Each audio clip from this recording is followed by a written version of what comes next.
Baghdad वाले की महफिल है, मुंह साफ करके बैठा करो, वरना ऐसा थप्पड़ मारेंगे कयामत तक नस्लों में दांत नहीं जमेंगे।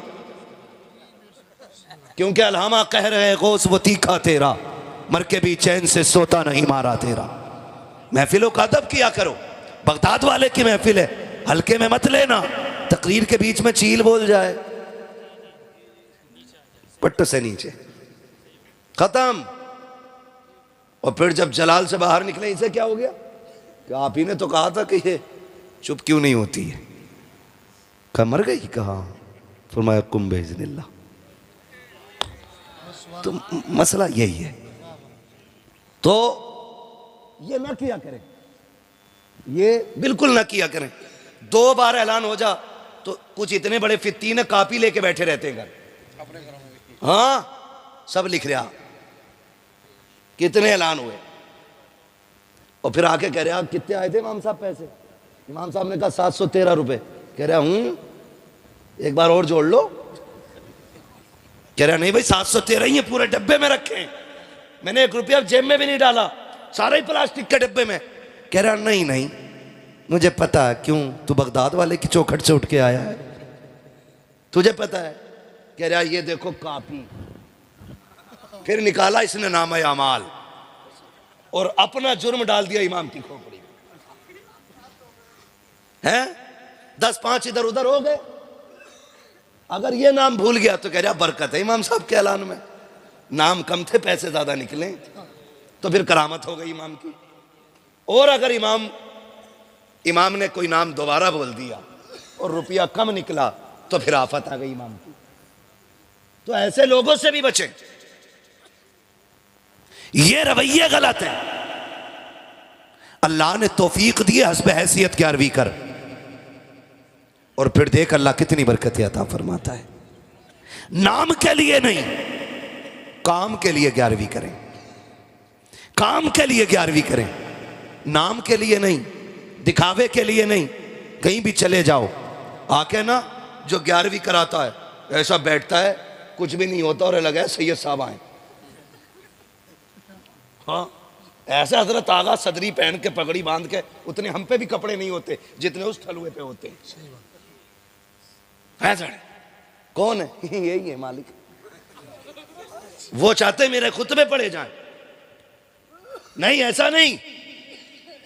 बगदाद वाले के नाम का लंगर है, आका बन के नहीं, नौकर बन के खिला, नौकर बन के खिला, तमाशा ना बना। जब भी कोई पूछे क्या है, अपना कुछ नहीं, सारा ही बगदाद से आ रहा है, सारा ही बगदाद से आ रहा है। खाते हैं तेरे इधर का, पीते हैं तेरे इधर का, पानी है तेरा पानी, दाना है तेरा, दाना है तेरा दाना। लेकिन मैं जो अर्ज कर रहा था आपसे, मैं कह रहा था थोड़ा सा दिलों में कुशादगी लाइए, कुशादगी। दिल बड़े तंग हो गए। 11वीं भी करेगा ना तो अपने बाल को बांट दे बैठा के लाइन से, ताकि बांटने का भी मजा आ जाए और घर के घर में भी रह जाए। हाँ, बाहर भी ना जाए और शोर भी हो जाए, लाओ भी मुझे दे दो, मुझे दे दो, पूरे मजे घर में ले रहा है। ये नहीं, दिलों में जगह पैदा करो। 11वीं के अलावा भी अगर आपके दस्तरखान पे किसी के लिए जगह है तो समझ लेना रहमत के दरवाजे खुले हुए हैं, रहमत के दरवाजे फिर भी खुले हुए हैं। अभी कुछ दिन पहले की कहानी है, हम ना कंजूस तबीयत हो गए। डॉक्टर को 1 लाख दें, 5 लाख दे देंगे, अपने सगे रिश्तेदारों को 5 पैसे देने तैयार नहीं। डॉक्टर को 5 लाख भी दे देंगे। एक बंदे को अभी ब्लड कैंसर हुआ, नापास कर दिया गया। उसके पास बहुत सारी प्रॉपर्टी थी, उसने सोचा लगाओ आग अभी से। वैसे 2.5 महीने का वक्त है हमारे पास जीने के लिए, बहुत गौर से सुनिएगा। कितने दिन का? 2.5 महीने का। जब आया ना, उसने सारी संपत्ति बेच दी, 2.5 महीने तो जीना ही है। आया अपने वतन आया, जब रिश्तेदारों में खानदान में आया ना, तो अपने बच्चों को पता चला कि बाप ने बिजनेस खत्म कर दिया, सब कुछ बेच डाला है। अपने बच्चे ना बातें करने लग गए, क्या करने आया। उसको ना पहली रात में इतना बोझ महसूस हुआ, अपनों ने उसके खिलाफ ऐसी बातें की, उसे लगा कि वो अपनों पे नहीं जमीन पे आप एक बोझ बन के रह गया है। उसने फैसला कर लिया कल फिर जाना है, टिकट निकाला, निकालने के बाद फिर वापस पलटना था उसे कि ऐसे अपनों से तो वो गैर बेहतर थे जो कम से कम ताने तो नहीं देते हैं, का इन्हें मेरी 2 वक्त की रोटी भारी लग रही है। ये सोच करके उसने टिकट निकलवाया। अब वो अपनों में बैठना भी नहीं चाह रहा है। सोचा रात कहाँ गुजारूं, रात कहाँ गुजारूं। इस ख्याल से वो दीवानापन में बाहर इधर उधर टहलता रहा।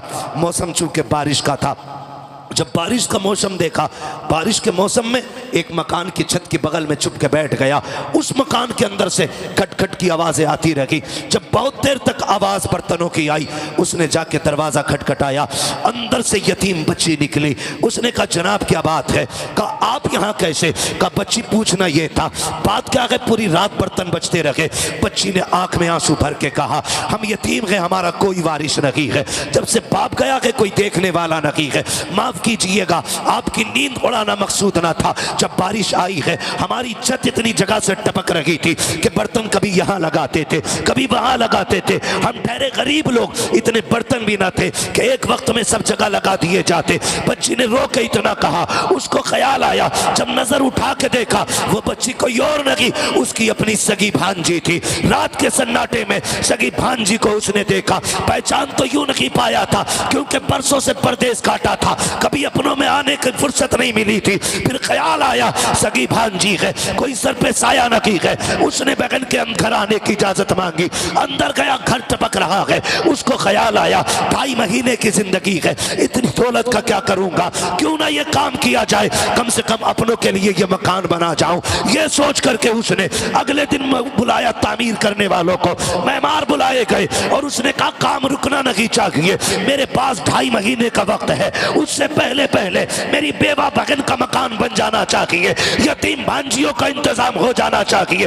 तारीख गवाह है 2.5 महीने का वक्त डॉक्टरों ने दिया है। दिनों रात काम चलता रहा। 6 महीने हो गए, मौत नहीं आई है, जिंदगी बेहतर होती जा रही है, काम भी बंद नहीं हो रहा है। जब 7 महीने गुजर गए, ख्याल आया कुछ पैसा परदेश में रह गया था, वो भी लेके आ जाता हूँ ताकि अपनों पे लगा दूं। जब वतन से बेवतन हुआ, परदेश गया, डॉक्टर से मुलाकात हुई। कहा यार तू जिंदा कैसे है, तू तो लास्ट स्टेज पे था, तुझे मर जाना चाहिए था। उसने कहा क्या कह रहे हो? कहा हाँ 2.5 महीने से ज्यादा तेरी जिंदगी नहीं है। कहा मैं कल भी ठीक था, आज भी ठीक हूँ। जब चेकअप किया गया कोई बीमारी नहीं थी। कहा कौन से दवा की है? उसने कहा तुम्हारा इलाज दुनिया के तबीब करते हैं, हमारा इलाज रब के हबीब ने कर डाला।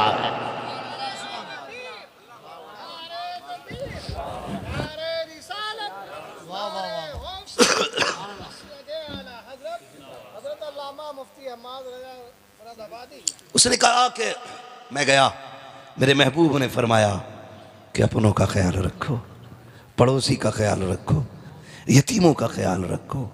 कहा मैंने उनका घर बनाया, रब ने मेरी जिंदगी बना डाली है, रब ने मेरी जिंदगी बना डाली है, दिल में जगह रखी है, दिल में जगह रखी है।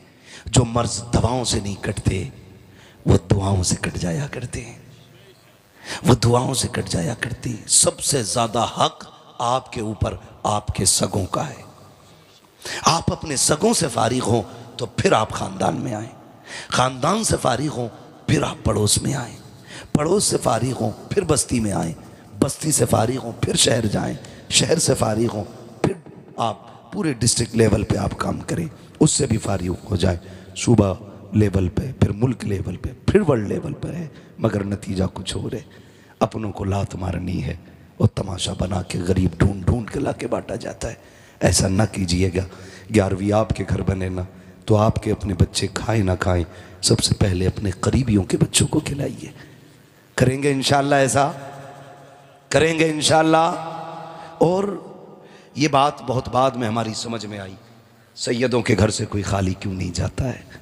ये शान करीमों की लजपाल घराना है, ये नस्ल करीमों की लजपाल घराना है। और हम तो बबागे दोहल कहते हैं, ये चक्की फातिमा की चल रही है, ज़माना जितना लंगर खा रहा है, ज़माना जितना लंगर खा रहा है। आप नज़रिए मजबूत रखें, एतक़ाद मजबूत रखें। बगदाद वाले की आप ये बात याद रखें, फरमाते मैं चला गया और माँ ने जो पैसे दिए थे सारे ही ख़त्म हो गए।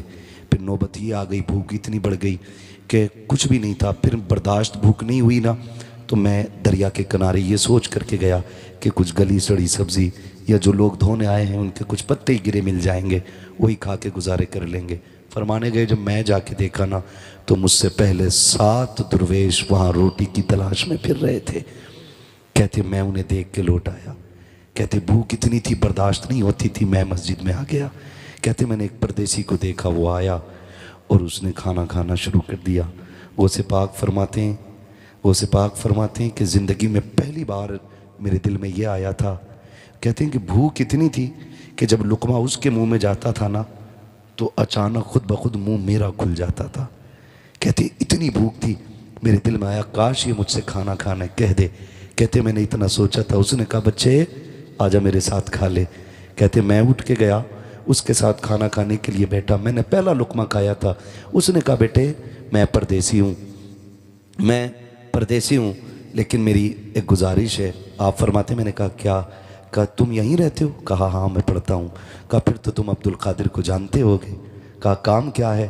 कहा उसकी माँ ने भेजा है, उसके सोने के सिक्के साथ उसके घर से लेके आया था मैं उसके घर से माँ ने कुछ पैसे भेजे, वो लेके आया हूँ और उनको देना है। मैं काफ़ी मेहनत से तलाश कर रहा हूँ, मिले नहीं तो मेरे तो पैसे ख़त्म हो ही गए, मेरा भी ज़्यादा राह ख़त्म हुआ ना, मैंने उनके पैसों से खाना ले लिया है। गौसे पाक फरमाते हैं रब के शुक्रिया में मेरी आंख में आंसू आ गए। मैंने कहा वाह रे मालिक, दिल भी गया तो अपने पैसों के खाने पे गया है, किसी गैर के पैसों के खाने पे नहीं गया। दिल भी गया है तो अपनों के पैसे, अपने पैसे पे गया। खा के फारिग हुए, फरमाने लगे अब बताओ बात क्या है? कहा अब्दुल कादिर से मिलना है। मुस्कुरा के कहते हैं जिसकी तलाश है वो मैं ही अब्दुल कादिर जिलानी हूँ, मैं ही हूँ। उसने कहा हुजूर जनाब आप मेरे साथ खाते रहे और आपने मैं नाम लेता रखा, आपने एक बार भी नहीं कहा कि मैं ही हूँ वो। कहने लगे सुनो, अगर हम बता देते तो गैरत से शायद तुम्हारा हाथ लुकमों से रुक जाता, तुम्हारा हाथ रुक जाता। कहते हम हुजूर के शहजादे हैं, हम किसी को जलील करने नहीं आए, हम तो जलीलों को इज्जत देने के लिए आए हैं। फरमाने लगे फिर आपने कहते हैं वो पैसे लिए जितने माँ ने भेजे थे सारे ही जाके बांट दिए, सारे ही बांट दिए उनमें जो पहले से। पिरदानी और ठेकेदारी चलाते चलाते इस बार इतना कर लेना जैगम भाई, कोई भी वोट मांगने आए ना उससे कह देना विकास न कर हमारा, जितनी सबको लाइट मिलेगी उतने हमें मिल जाएगी, जितने टूटे रोड पे दुनिया चलेगी उतने पे हम चलेंगे। रह गई हाईवे की बात तो न तुम फ्री गुजरते हो ना हम फ्री गुजरते, पैसा तुम देते हो पैसा हम देते। इस बार इलेक्शन विकास के नाम पे नहीं, हुजूर की नामूस के नाम पे होना चाहिए। हमारा वोट उस शख्स को जाएगा जो हमारे नबी की नामूस की हिफाजत की बात करेगा। ये ख्याल रखिएगा, हमारा काम लड़ना नहीं है इलेक्शन, ना हम आएंगे आपसे वोट मांगने के लिए। हमारा काम सिर्फ इतना है कि हमारा रिश्ता हुजूर से जितना मजबूत से मजबूत हो सके उसे मजबूत से मजबूत तर बनाया जाए। समझेंगे ना इंशाअल्लाह। बाकी कोई भी बंदा आके कहे कि भाई मैं क्या क्या मिलता, बेरोजगार भत्ता है, कॉलोनी लिए तो नहीं बैठे हो, चुप बैठे हो है ना, कॉलोनी ये 70 वाली 3.5 लाख वाली दिलवा देंगे, लात मार देना। कहना बिना छत के तो गुजारा हो सकता है, बिना महबूब रब के गुजारा नहीं हो सकता है। यही हमारा ऐलान रहना चाहिए। अगर हमारा वोट चाहिए तो विधानसभा में, संसद में हमारे नबी की नामूस की बात उठाओ, हमारे नबी की अजमत की बात करो और उन जबानों को ताले लगवाओ जो मेरे नबी के खिलाफ भौंकती है। वोट नहीं, हमारा लहू भी तुम्हारे लिए होगा। और अगर आप ये नहीं करते, सिर्फ 5 साल की सूखी रोटी का लालच लेके आए हो तो मुंह पे मार देंगे तुम्हारे, इसलिए कि हम तुम्हारे टुकड़ों पे नहीं, हम अजमेर वाले के टुकड़ों पे पलते हैं। हम तुम्हारे टुकड़ों पे नहीं, अजमेर वाले के टुकड़ों पे पड़ते हैं। और तुम्हारी औकात क्या है तुम हमें 5 साल पाल सको, तुम 5 सेकंड हमें नहीं पाल सकते हो। ये सिर्फ रब्बे कायनात की जात है जो पूरी कायनात को पाल रहा है। ये सिर्फ उसी की जात है जिसने कायनात को पाल रखा है। तो अपने उलमा का साथ देंगे इंशाअल्लाह, वादा करें इंशाअल्लाह। इंशाअल्लाह हमें सबसे बड़ा झूठा दलाल बन के आता है इलेक्शन में। सही बात। वो आके कहता कसम से चच्चा मेरा भरोसा करो, तुम्हारी गली पक्की जरूर होनी है। वो बिछने वाली ईंट से तो पक्की नहीं होती, वो गिरने वाली ईंट से जरूर पक्की हो जाती है। तो भरोसा नहीं, जरूरी है कि हम रोडों पे चलें। वो कहा था ना किसी ने, जो उनकी इज्जत पे आंच आई, हम अपनी इज्जत का क्या करेंगे? जब हुजूर की इज्जत नहीं रही तो फिर हम रोडों का क्या करेंगे यार? तो मुबारक हो तुम्हें पक्के महल्लात, हमें कच्ची झोपड़ी में हुजूर की इज्जत प्यारी लगती है। तो हमने आज तक अपने उलमा को नजरअंदाज किया, जिसके नतीजे में हमें ये दिन देखने मिलेंगे, ये दिन देखने मिलेंगे।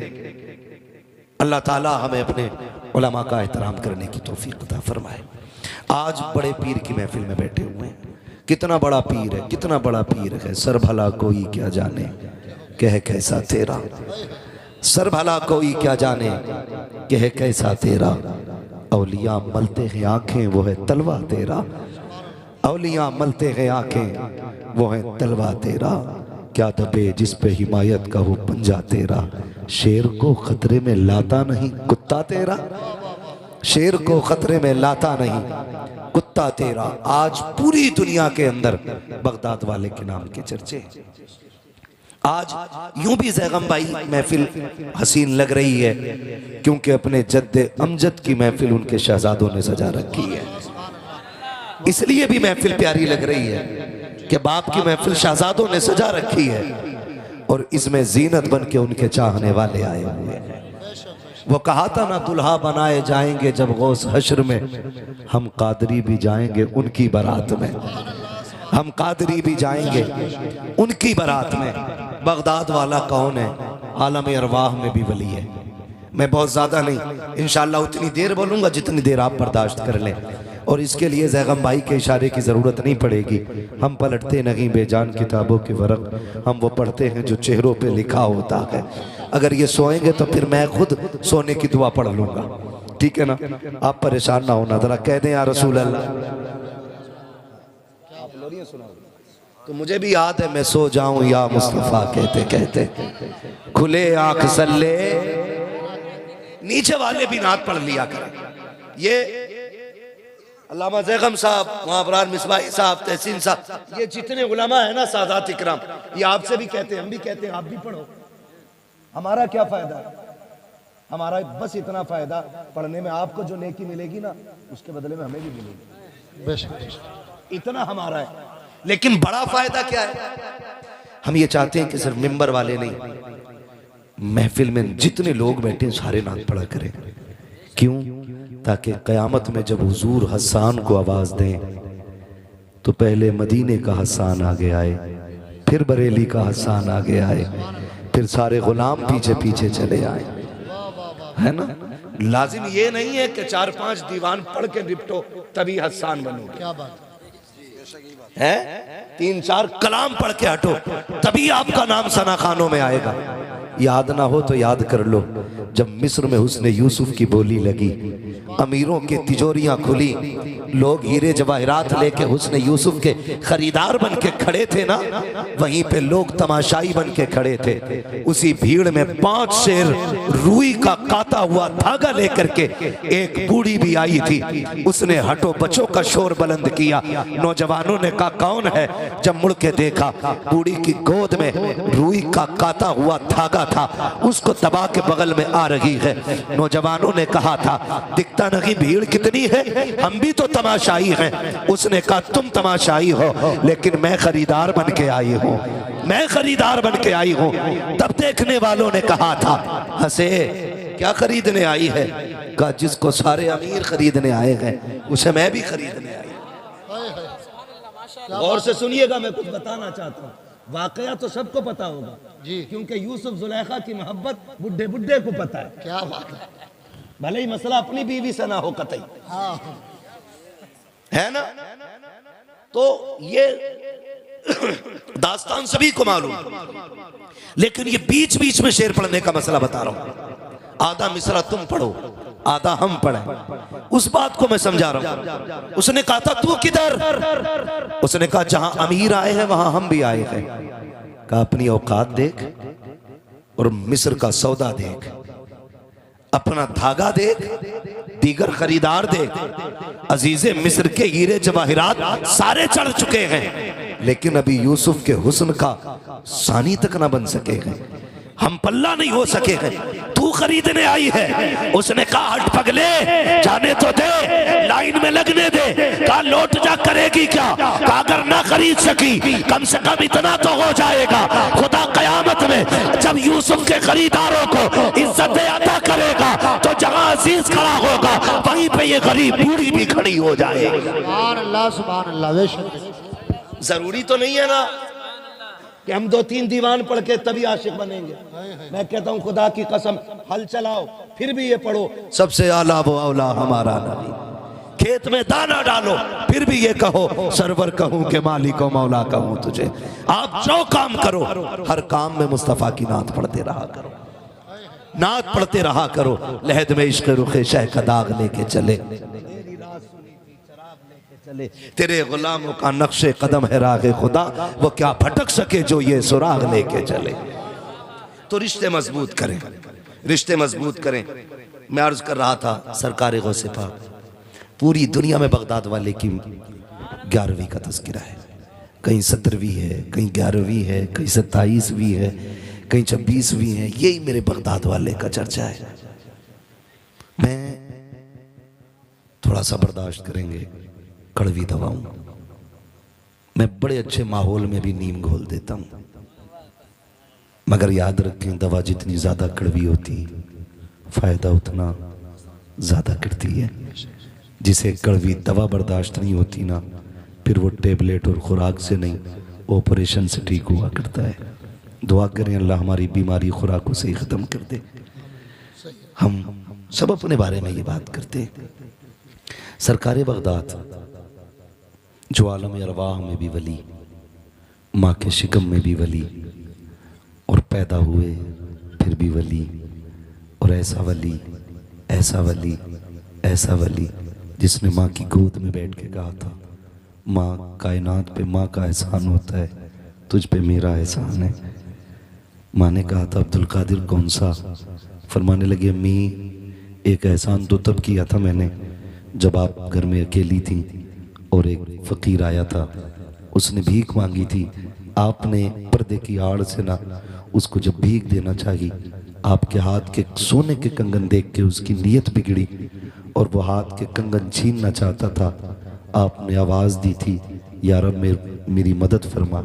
अम्मी क्या हुआ था? कहा बेटे शेर आया था, फाड़ के रख दिया था। मुस्कुरा के कहते हैं अम्मी वो कोई जंगल का शेर नहीं, तेरा ही अब्दुल कादिर जिलानी आया था। है ये शान बगदाद वाले की है, ये शान बगदाद वाले की है। तमाम जिम्मेदार उलमा तशरीफ फरमाए और हमारे सरों के ताज बैठे। एक बात कहूं, करामत ये इस्तिकामत का अजर होती है। जो हम शरीयत पर मजबूती से पाबंदी से अमल करते हैं ना, उसके इनाम में जो रब की तरफ से तोहफा मिलता है उसे करामत कहते हैं। हमने पूरी जिंदगी बगदाद वाले की करामतें सुनी और अल्लाह करे सुनते रहें, लेकिन साथ में इस्तिकामत पे भी गौर करना चाहिए था, उनकी जिंदगी को भी देखना चाहिए था। उन्होंने जो जिंदगी में मुजाहिदे किए और जिन मराहिल से वो गुजरे वो भी याद होना चाहिए। ये तो दुनिया जानती है कि बगदाद वाले को मुर्गा पसंद था, लेकिन ये भी तो याद होना चाहिए। फरमाते हैं जब मैं पढ़ने के लिए गया ना, मैंने एक एक महीने की भूख काटी है। आप इससे इल्म और उलमा का अंदाजा लगाइए।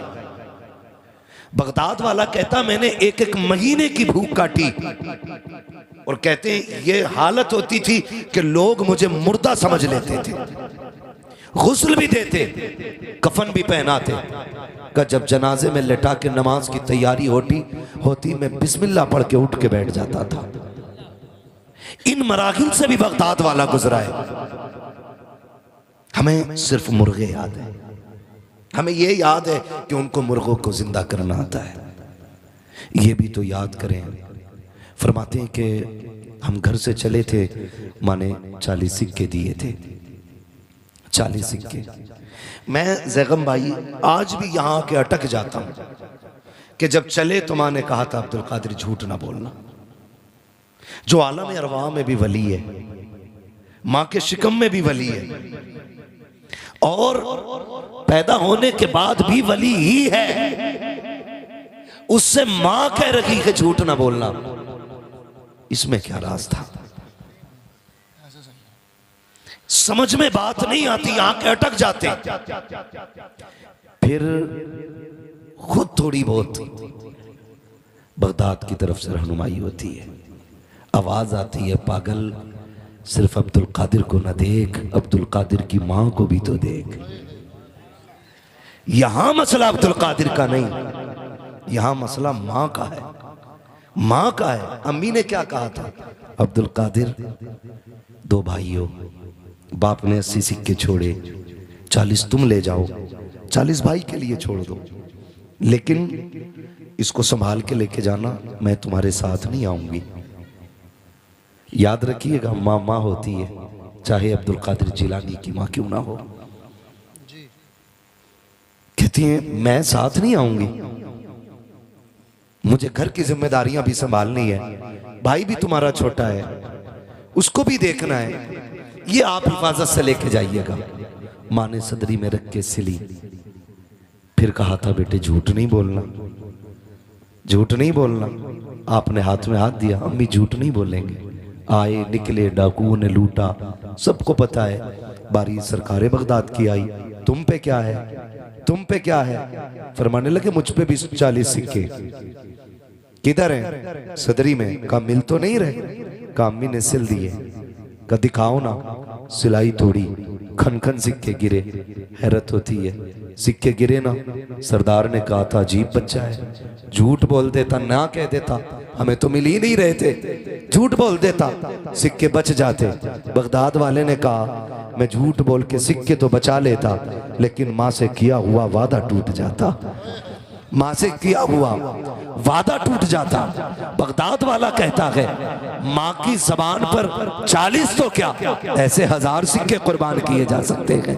आपसे इतना कहना चाहता हूँ, जिस बगदाद वाले की दुनिया 11वीं खा रही है, जिसका सदका खा रही है, जिसके नाम पे हम लोग पल रहे हैं, उसने माँ का एहतराम किस कमाल का किया है। आप जरा सोचे तो सही, आज कागज के सिक्के होते, कागज के पैसे होते हैं, कल सोने के पैसे होते थे। हम सोने के नहीं, कागज के पैसों के लिए माँ बाप छोड़ देते हैं। बगदाद वाले ने सोने के सिक्के छोड़े हैं, माँ से किया हुआ वादा नहीं तोड़ा है। ओ दुनिया वालों, ख्याल रखना, याद रखिएगा, जो तरक्कियां, जो बरकतें, जो अजमतें सजदे और रुकू और सुजूद और क़याम से नहीं मिलती है, जो दिनों रात के मुजाहिदों से नहीं मिलती है, रब ने माँ को वो कमाल बख्शा है कि जो तरक्कियां 12 बरस की इबादत से नहीं, वो माँ की दुआओं से खुदा अता फरमा दिया। बेशक नारे तकबीर, नारे रिसालत, उलमाए अहले सुन्नत, अज़मते वालिदैन, अज़मते गौसे पाक, सुभान अल्लाह। हम कितने अच्छे लोग हैं। बगदाद वाला कहता मेरी माँ का वादा टूट जाता। हम खाने पे बैठे, जैगम भाई ये सबका, हम सबका हाल है, खाने पे बैठे, अचानक फोन की घंटी बजी, सरकारी प्लेट, अम्मा कहते रुक बेटे खाना खा जा। माँ, पुराने लोग ना एक बात कहते हैं कि कभी आगे खाना छोड़ के नहीं उठना चाहिए। ये बड़े बूढ़ों की बातें और काफी हद तक सच होती हैं इनकी बातें, इसलिए कि इन्होंने पढ़ करके नहीं, इन्होंने देख कर और सीख करके कहा है। बेटा उठा, माँ ने हाथ पकड़ लिया, बेटे खा के जा, खा के जा। हम कहते नहीं बस अभी आ रहा हूं। माँ बैठी रह गई, हम आ गए। क्या कर रहा था यार? खाना खा रहा था, हाथ भी नहीं धोए, हाथ तो धो लेता। कम्मी पीछा करती रह गई। कहा क्या कह के आया? अम्मा को बेवकूफ बना दिया। 2 मिनट लगे। नादान, माँ को बेवकूफ न कह, खुदा की कसम खा के कहता हूँ, आज भी जिस बीमारी को मशीनें, चेकअप और बड़ी बड़ी लैबों में ले जा करके परखा और जांचा जाता है ना, माँ नजर डाल के बेटे की उस बीमारी को पकड़ लेती है। आज भी माँ औलाद के लिए सबसे बड़ा तबीब होती है, सबसे बड़ा हकीम माँ होती है। और समझने की कोशिश करें, दोनों बातें आ जाएंगी। बहुत बड़ा नाम तारीख में सरकार वैसे करनी का है। इतना बड़ा नाम कि आपको खैरुत ताबईन कहा गया है। हाँ, ऐसा आशिक खुदा की कसम मिल ही नहीं सकता, नजर ही नहीं आता ऐसा आशिक। एक दिन मेरा नबी मिंबर पे आया, फरमाया सहाबा मेरा एक गुलाम है, नाम उवैस है, कर्ण का रहने वाला है, लेकिन रब उससे प्यार करता है, वो रब से प्यार करता है, और रब का इतना प्यारा है कि वो जब वो कुछ ठान लेता है तो रब को मनवा लेता है। ये मेरे नबी ने बात की है, मेरे नबी ने बात की है। या रसूल अल्लाह कौन है? का मेरा चाहने वाला है। हुजूर आपसे इतना प्यार करता, कभी आया नहीं? मेरे नबी ने फरमाया मजबूरी है उसके आगे, उसके घर में माजूर माँ है। माजूर कैसी? उसको दिखता नहीं है और वो उसे छोड़ नहीं सकता है। वो माँ को नहीं छोड़ सकता, माँ उसे नहीं छोड़ सकती। वो मुझसे बड़ा प्यार करता है। जानते हैं, यूं ही सरकार उवैस करनी के तस्करे नहीं हो रहे। हुजूर से इश्क इतना था कि जब कोई मदीने शरीफ से आता ना, उससे पूछते कहाँ से आया है, वो कहता हुजूर का मदीना देख के आए। फिर आप कहते फिर तो तूने मेरे महबूब को भी देखा होगा, तो वो कहते हाँ। कहते बता मेरे महबूब का चेहरा कैसा था? जब ये बातें होती उनकी आंखें बरसती। बता वो बोलते हैं तो कैसा लगता है, जब वो बातें करते हैं तो लब कैसे लगते हैं? का जब उनकी पलकें उठती हैं तो फिर तो गैरत के पर्दे खुदा की कसम कैसे लगते हैं वो। तो जुबाने वाला देखता, फिर हुजूर की बातें करता। आप ऊँटनी का दूध निकालते, उसको पिलाते और कहते जितनी देर लगे ना मेरे हुजूर की बातें बताता रहे, मेरे हुजूर की बातें बताता। जब आपसे ये बात होती और सारी बातें हो जाती, वो चला जाता। फिर कहते काश मैं भी हुजूर की बारगाह में जाता, काश मैं भी हुजूर की बारगाह में जाता। आप घर आए, माँ के पैर दबा रहे, और माँ के पैर दबाते दबाते आंख से आंसू का कतरा गिरा। जब माँ के पैर पे आया ना, तो माँ वो होती है जो आंसुओं की गर्मी से बेटे का दर्द महसूस कर लेती है। सिर्फ आंसुओं की गर्मी से पैर दबा रहे माँ के। माँ तो नाबीना है, जैसी आंसू का कतरा गिरा ना, माँ कहती है लाल उवैस क्या बात है, खैर तो है ना? आज बड़ा बेकरार लग रहा है। रो के कहते अम्मी आज इश्क रसूल में ऐसा दर्द है सीने में, अगर मैं मदीने न जा सका तो कलेजा फट जाएगा। अम्मी काफिला मदीने जा रहा है, इजाजत दे, तेरा लाल भी महबूब को देखना चाहता है। जब माँ ने बेटे के आंसुओं का एहसास किया, कहने लगी चल ठीक है बेटे जा तो रहा है, लेकिन वादा कर सूरज छुपने से पहले पहले आ जाना है, पहले पहले आ जाना है। सरकार उवैस करनी ने कहा अम्मी ठीक है। जैसी इजाजत मिली है जल्दी जल्दी सारी तैयारियां की हैं, माँ के खाने का इंतजाम, पानी का इंतजाम, सारा कुछ करके सुबह काफिले के साथ निकले हैं। एक ही तसव्वुर, एक ही ख्याल था, आज यार का दीदार होने वाला है, आज महबूब का दीदार होने वाला है, आज उनको आंखें देखेंगी जिनके तसव्वुर में जिंदगी गुजर गई है, आज वो जलवा सामने होगा जिसकी बातें जमाने से सुनता रहा हूँ। अल्लाह अकबर, ये तसव्वुर लेके चला। जिस काफिले के साथ जा रहे हैं, काफिला थक के आराम कर रहा है। उवैस करनी ने वक्त को देखा, सूरज अपनी रफ्तार से छुपने जा रहा है। ख्याल आया, माँ ने कहा था बेटे उवैस सूरज छुपने से पहले आ जाना। ये सोच करके आपने अपना आराम त्याग दिया, काफिला तो ठहरा रह गया। आपने दौड़ लगाई है, चलते चलते मदीने की सरहद आ जाती है। बच्चों को खेलते देखा, कहते शहजादो आओ मेरे सीने से लग जाओ। बच्चों को चूम रहे हैं, सीने से लगा रहे हैं। लोग कह रहे थे अजीब दीवाना है, ये बच्चों से लिपट रहा है। आप कहते थे शहजादो तुम्हारे कदमों की खाक मेरे सर का ताज बन जाए, क्योंकि तुम उस शहर में रहते हो जिसमें मेरा महबूब रहता है, तुम उस शहर में सांसें रहते हो जिसमें मेरा यार सांसें लेता है।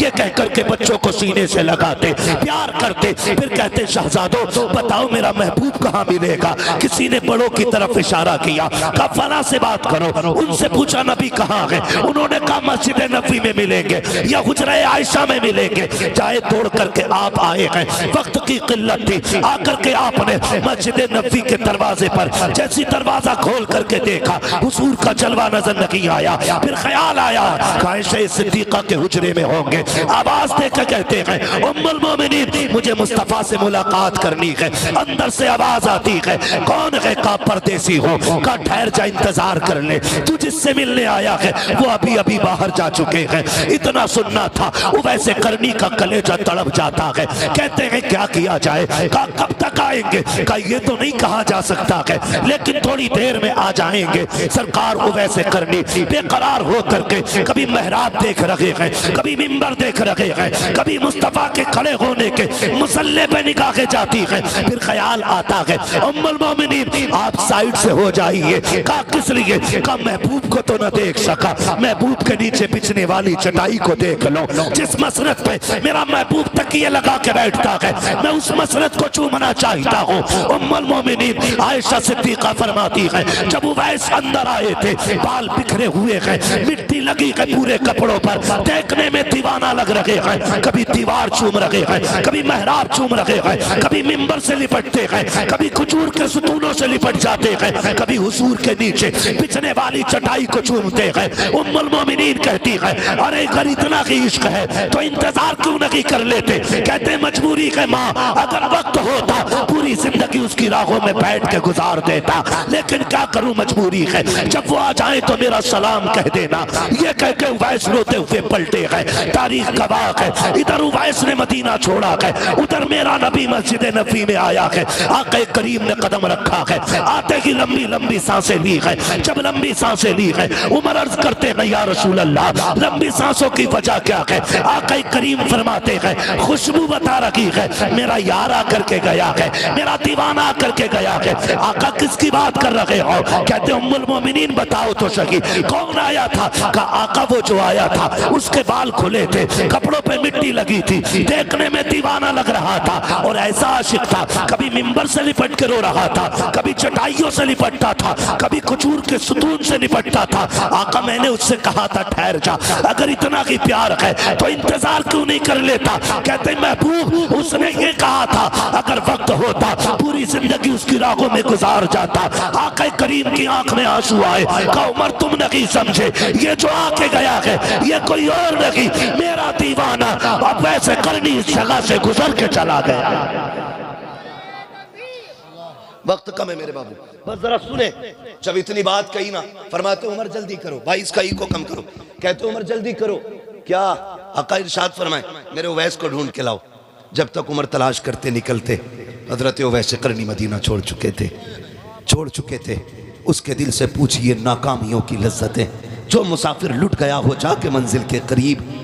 और भाई मेरे मुर्शिद ताजुश शरिया मक्का शरीफ गए, मदीना जाने की तमन्ना थी, वहीं से वापस कर दिया। आपने क्या कहा था? आपने कहा था काश गुंबदे खजरा देखने को मिल जाता। ये तो सभी की तमन्ना है, ये 1400 साल के बाद के आशिक की तमन्ना है। फिर नबी के उवैस की तमन्ना क्या रही होगी? उसके दिल से पूछिए नाकामियों की लज्जतें, जो मुसाफिर लुट गया हो जाके मंजिल के करीब। कहते हैं वापस पलटे, उमर कहते हैं या रसूल अल्लाह वो जा चुके, मुझे नहीं मिले। हुजूर की आंख में आंसू आ गए। इधर वैसे करनी अपने वतन आए और जैसी दरवाजे पे दस्तक दी, आवाज़ नहीं लगाई, अंदर से आवाज़ आई वैसा आ गए हो? जी अम्मी, बस इतना कहा, पैर दबाने बैठ गए। माँ थी ना, वो तो खुश थी, आज मेरे लाल को मुराद मिल गई। आज मेरा लाल जिसके इश्क में तड़प तड़ा उसे देख के आया। कहती बेटे अब बताना तेरे महबूब का चेहरा कैसा था? अब तो देख के आया है ना, बता जब वो तुझसे मिले और तू उनसे मिला तब कैसा लग रहा था? चीख निकल गई सरकार वैसे करनी की। माँ के कदमों में सर रख के रोने लग गए। माँ उठ के बैठ गई, शहजादे क्या हुआ? कामी जिस यार से मिलने गया था उस यार को देख नहीं पाया। माँ जब इतना सुना ना बेकरार हो गई। वैसे क्या हुआ बेटे, क्या वो तुझसे मिले नहीं? कामी जब मैं गया वो मेरे जाने से पहले कहीं जा चुके थे। कहा तो फिर ठहर जाते। कामी ठहरता कैसे, अगर रुक जाता, तूने मुझे सूरज छुपने तक का वक्त दिया था। माँ अगर मैं रुक जाता ना तो फिर जो वक्त तूने दिया था तेरी नाफरमानी हो जाती। माँ मैंने तेरी रज़ा के लिए महबूब का दीदार कुर्बान कर दिया। जैसे इतना कहा माँ ने ना आ मेरे करीब आ मेरे लाल, बुलाया सरकार वैसे करनी को, गोद में रखा लाल का सर और देखो माँ माँ होती है। उसके बाद आंचल उठा के कहा था मेरे मालिक तू जानता है ना मेरा उवैस तेरे महबूब को देखने गया था और इसने मेरी रज़ा के लिए अपनी मोहब्बत की कुर्बानी दे दी है। मालिक मैं अपने उवैस से राजी हूँ, तू भी मेरे उवैस से राजी हो जा। उवैसे करनी कहते हैं। उसके बाद माँ ने उठाया सीने से लगाया, कहा सुपोच ले लाल, सारा जमाना मदीने वाले की बातें करेगा, मदीने वाला अब मिंबर पे तेरी बातें करता रहे। सुभान अल्लाह सुभान अल्लाह। और ये दुनिया ने देखा। फिर मेरे नबी ने मिंबर पे खड़े होके कहा था सहाबा तुम में से कोई उससे मुलाकात करे ना तो मेरा कुर्ता देना और उससे कहना मेरी उम्मत के लिए दुआ कर दे, मेरी उम्मत के लिए दुआ कर दे। जमील कादरी ने कहा था रब्बे हबली उम्मती कहते हुए पैदा हुए, रब ने फरमाया कि बख्शा सलातु वस्सलाम। जिंदगी की जाहिरी आखिरी सांस तक मेरे नबी को उम्मत का गम सताता रहा। फिर भी ना कोई मिले ना उससे कहना मेरी उम्मत के लिए दुआ कर दे। हुजूर कौन सी? कहना कि बस इतना कह दे अल्लाह मेरी उम्मत को बख्श दे, मेरी उम्मत को बख्श दे। फिर वो वक्त आया हुजूर के विसाल के बाद हजरत उमर फारूक आज़म और हजरत अली रज़ी अल्लाह तआला अन्हु की मुलाकात हुई। ये हुजूर का कुर्ता लेकर के गए और आप जंगल में थे। कहा देखो भाई हुजूर ने बड़ी बातें की हैं, देखें ये भी कुछ पहचानते हैं कि नहीं। तो आप अपने ज़िक्र में मशगूल थे। हजरत उमर ने सलाम किया, आपने पीछे देखा भी नहीं मुड़ के और नाम लेकर के अमीरुल मोमिनीन का जवाब दे दिया। जब नाम लेकर के दिया कहा लगता है मैं अमीरुल मोमिनीन हूँ इसलिए मुझे जानते हो, अली तुम कहो। फिर जब अली ने सलाम किया ना तो आपने हजरत अली का नाम लेकर के जवाब दिया। कहने लगे तुम ही उवैस हो? कहा हाँ। आप फरमाने लगे बताइए कैसे आए हो? कहने लगे आप ये बताइए आपकी हमारी मुलाकात कभी नहीं हुई है, आपको हमारे बारे में किसने बताया? तब हजरत उवैस करनी ने कहा था जिसने तुमको मेरे बारे में बताया है उसी ने मुझको तुम्हारे बारे में बताया है। कहा तुम तो मिले भी नहीं हुजूर से, तुम तो मिले भी नहीं हुजूर से, फिर तुम्हें कैसे पता? कहते तुम तो हुजूर के कुर्ब में रहे हो ना, बताओ ना हुजूर की ये जो अबरू थी ये मिली हुई थी कि अलग अलग थी? ये हजरत उवैस पूछ रहे हैं। उवैसे करनी कह रहे हैं हजरत उमर से हजरत अली से। कहा चलो तुम तो कुर्बत में रहे हो, मैंने तो नहीं गुजारा उनके पास वक्त, तुम बताओ मेरे महबूब की ये अबरू कैसी थी, अबरू कैसी थी? जब इतनी बात सुनी ना दोनों खामोश, इसलिए कि ये ऐसे हया और अदब वाले लोग थे, कभी नजर भर के हुजूर का चेहरा देखा ही नहीं था, कभी नजर भर के देखा ही नहीं था। एक दूसरे का मुंह देखने लगे। कहा हमने कभी नजर भर के देखा ही नहीं। फरमाने लगे ये पास रहने का कमाल है, आओ तुम्हें बताऊं।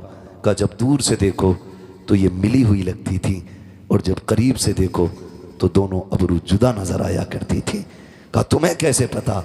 का फर्क इतना है तुम जाहिर में हुजूर के सामने रहते थे, मैं बातिन में हुजूर के साथ रहता था। उसके बाद जब हजरत उमर ने अगली बात कही, ये ले क्या है? का ये हुजूर ने आपके लिए भेजा है। बस खुदा की कसम फिर मंजर ही अलग था। उसको सर पे रखा, कहने लगे मेरे लिए? जी आपके लिए। आंखों में आंसू आ गए। और कुछ भी कहा मेरे नबी ने? कहा मेरे उवैस से कह देना वो मेरी उम्मत के लिए दुआ कर दे। कहते फिर कहो क्या कहा? मेरे उवैस से कह देना मेरी उम्मत के लिए दुआ कर दे। हाँ मेरे उवैस से कह देना मेरी उम्मत के लिए दुआ कर दे। उवैसे करनी की चीख निकल गई, मैं और मेरी औकात इतनी कि वो अपना कह के आवाज दे रहे हैं। कहा चाहिए क्या?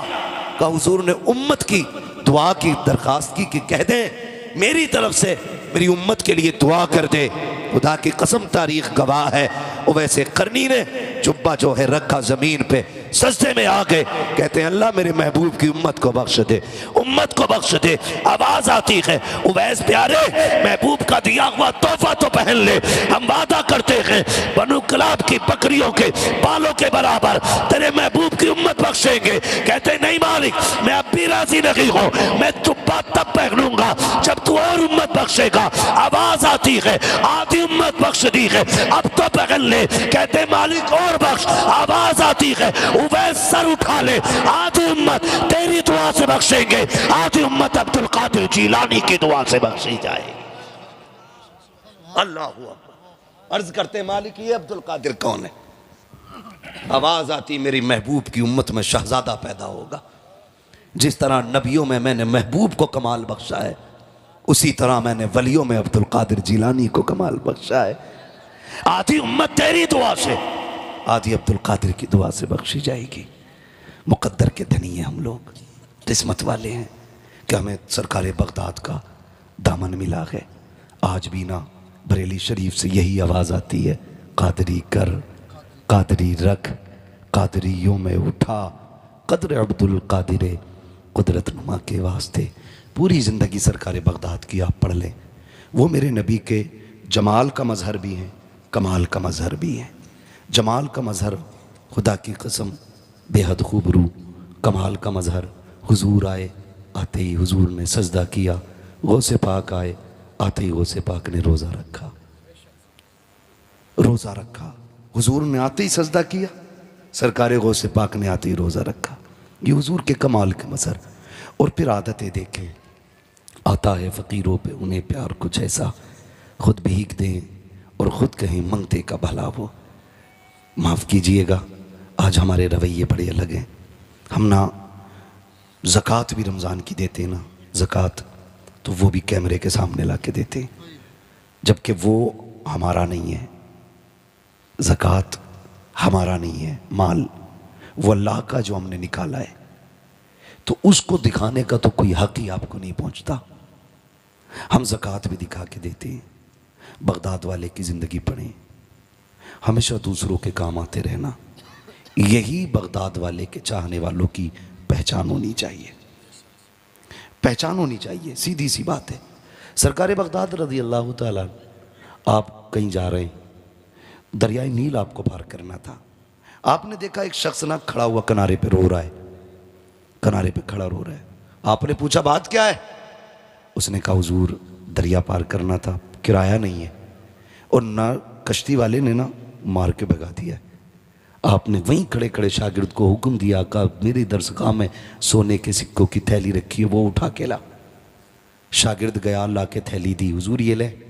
आपने वो ली, कश्ती वाले को दी कि ये ले। उसने कहा हुजूर ये किस चीज़ की? फरमाने लगे इस गरीब को तूने इसलिए दरिया पार नहीं कराया कि इसके पास किराया नहीं था, ये सारे ही रख ले। आज के बाद कोई भी गरीब आए ना, उससे किराया ना मांगना, उसे अब्दुल कादिर के पैसे से दरिया पार कराते रहना। ये उन लोगों के लिए जिन्हें हम ये कहें कि उनके लिए अजनबी, जिनसे खून का रिश्ता नहीं, उनके लिए इतनी मेहरबानी। आज ना 11वीं तो हम करते हैं, बुरा मत मानना, 11वीं तो हम करते हैं, लेकिन 11वीं पे सिर्फ हमारा ही हक होता है और किसी का नहीं। हम 1100 रुपए का जर्दा बनाएंगे, लेकिन सिर्फ खुद ही खा लेंगे। मेरे भाई कभी ऐसा भी तो कर कि तेरे घर में 11वीं के 11 रुपए की भी न्याज हो ना, तो पहले अपने बच्चों को नहीं, जरूरतमंदों को खिला, बच जाए फिर अपने बच्चों को खिला, फिर देख बगदाद वाले का करम होता है कि नहीं। लोग कहते हैं हर साल करता हूं 11वीं, मुसीबतें पक्की आ रही हैं, फिर भी बराबर 1100 रुपए जेब में पड़े ना तो निकालेगा 11 ही रुपए। भाई किस किताब में लिखा 11 ही रुपए दो? कहो ना ये क्यों? तो कह रहा है 11वीं की निस्बत से 11 ही दिए जाते, तो 1100 में भी तो 11वीं की निस्बत है, 11,000 में भी 11वीं की निस्बत है, और 11 लाख में भी 11वीं की निस्बत है, तो 11 ही रुपए क्यों? सस्ता छूटना चाह रहा है। जिनकी 11वीं कर रहा है उन्हें तेरी जेब का भी पता है, तेरी कुठिया का भी पता है। उन्हें पता है 1100 पर्स में रखे और 11 जेब में रखे थे, 11 ही निकाल के दिए। माफ कीजिएगा, कुछ जगहों पे चलन है 11वीं के दिन चंदे का, होता है कि नहीं? मस्जिदों में पैसे इकट्ठे कर लेते हैं। सैयद साहब क़िबला 10 रुपए तो भेजता घर से, 11 रुपए, और जोहर में जाके कहता लड्डू ही लियो।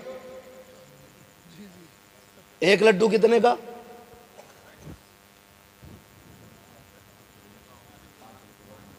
कम से कम 5 रुपए का एक लड्डू। इतने छोटे छोटे छोटे सारे सैंपल मस्जिद के गेट पे। रुपए दिए 10, 11 और लेने बच्चे आगे 5, छठा अब्बा। और फिर कह रहे अच्छा 11वीं के पैसे मान लिए, लड्डू पूरे नहीं पड़े। खुद बता 10 दे के 5 लेके जा रहा है।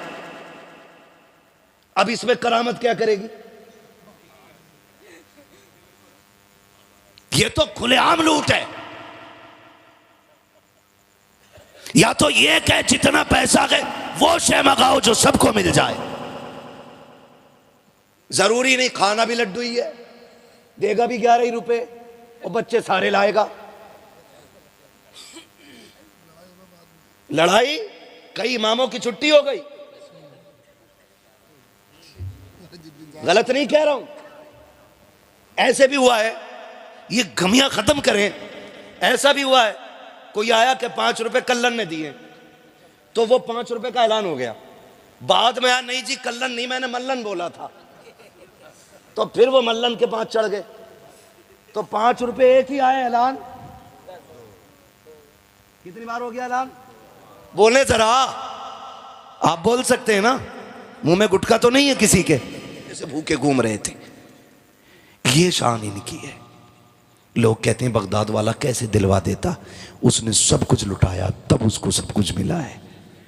सब कुछ लुटा दिया उसने, क्या रखा है? कुछ भी नहीं। 40 साल इशा के वजू से फजर की नमाज पढ़ी है।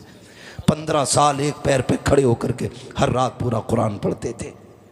हैं से रियाजतें नहीं मिलती हैं।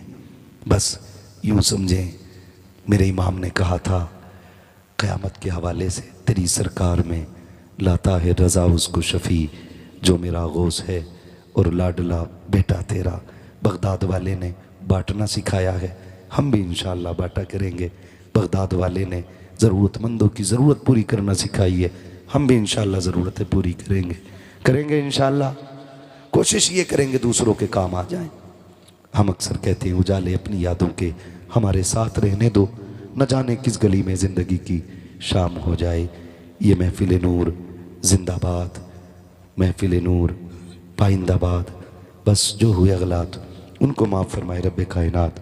ज़िंदगी ने दिया साथ, फिर होगी मुलाकात। चमन रहा फूल खिलेंगे, ज़िंदगी रही फिर मिलेंगे। मुसाफिर हैं हम भी, मुसाफिर हो तुम भी, किसी मोड़ पर फिर मुलाकात होगी। फ़कीरान आए सदा कर चले, सदा खुश रहो ये दुआ कर चले। सारे लोग कलमा शरीफ पढ़ लीजिए, ला इलाहा इल्लल्लाह मुहम्मदुर रसूलुल्लाह अस्तगफिरुल्लाह।